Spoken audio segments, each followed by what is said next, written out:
डॉक्टरने साखरेची गोळी दिली आणि पेशंट बरा झाला. मेडिसिनमुळे नाही, तर त्याच्या बिलीफ सिस्टीममुळे. आणि हेच मॅनिफेस्टेशनचं सायन्स आहे.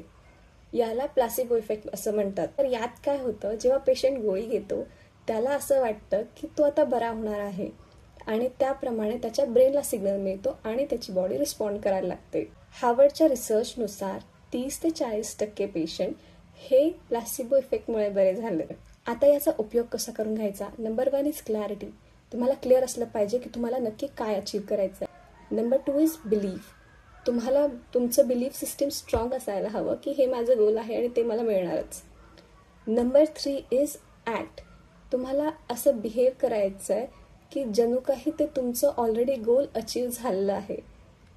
आपल्या ब्रेनला रिअल अँड रियालिटीमधला फरक कळत नाही, त्यामुळे ते तुम्ही जेव्हा ऑलरेडी अचीव झालेलं आहे असं वागू लागतात तेव्हा आपली बॉडी रिस्पॉन्ड करायला लागते आणि आपले गोल हे अचीव होतात. तर तुम्ही काय बिलीव्ह करताय मला कमेंटमध्ये सांगा.